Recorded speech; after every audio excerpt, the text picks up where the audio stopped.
2014 भारत की राजनीति में एक नया अध्याय शुरू हुआ। एक ऐसे नेता ने देश की सत्ता संभाली जिसने सबका साथ सबका विकास का नारा दिया। लेकिन समय बीतने के साथ उस नारे के पीछे एक दूसरा चेहरा उभर कर सामने आने लगा। नफरत, ध्रुवीकरण और दमन का चेहरा। एक दौर था जब मीडिया को लोकतंत्र का चौथा स्तंभ कहा जाता था, लेकिन 2014 के बाद से यह चौथा स्तंभ झुक गया, बिक गया। अब यह पत्रकारिता नहीं करता, अब यह प्रचार करता है।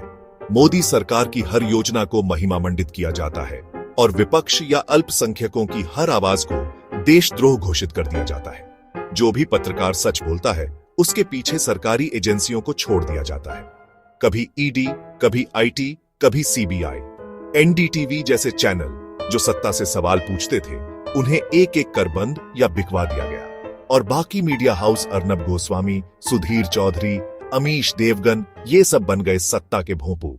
सिर्फ मीडिया ही नहीं, सड़क पर भी सत्ता के गुंडों का राज कायम हो गया। गौरक्षा के नाम पर मॉब लिंचिंग शुरू हुई। अखलाक से लेकर पहलू खान तक लोगों को सिर्फ शक के आधार पर मार दिया गया और हत्यारे वो बन गए गौ भक्त। उन्हें मिली जमानत, फूल माला और राजनीतिक संरक्षण। लेकिन ये नफरत सिर्फ सड़कों पर नहीं फैलाई गई, सोशल मीडिया को हथियार बनाया गया। हर दिन व्हाट्सएप पर झूठ, फेक न्यूज और सांप्रदायिक जहर फैलाया गया। कभी लव जिहाद, कभी कोरोना जिहाद, कभी हिंदू खतरे में हैं का डर। नेताओं के भाषणों में जहर घुलने लगा। प्रधानमंत्री से लेकर सांसदों तक सबने खुलेआम मुसलमानों, दलितों और वामपंथियों को टारगेट किया। यहां तक कि एक मुख्यमंत्री ने कहा, बजरंग बली किसके थे? धर्म को हथियार बनाकर वोट बटोरे गए। जब भी जनता ने सवाल पूछे, उन्होंने आवाज उठाई तो उन पर चढ़ाई कर दी गई। सीए एनआरसी के खिलाफ जब मुसलमान, छात्र और महिलाएं खड़े हुए तो उन्हें देशद्रोही बताया गया। शाहीन बाग की मां को पैसे लेकर धरने पर बैठने वाली कहा गया। दिल्ली दंगों में असली दोषी कौन था ये सब जानते हैं, लेकिन जेल में हैं वो लोग जो शांति की अपील कर रहे थे।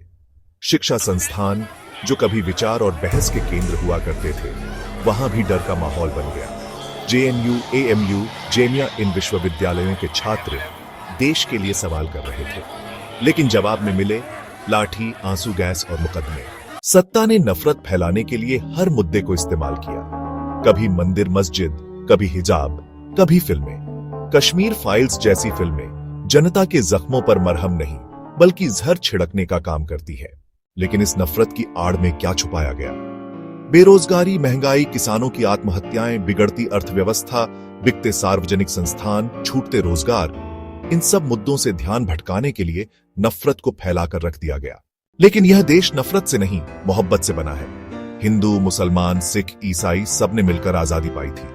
आज फिर समय है जब हमें सवाल पूछना होगा, क्या हम नफरत के इस दलदल में और डूबते जाएंगे या फिर मोहब्बत, इंसाफ और बराबरी के रास्ते पर लौटेंगे?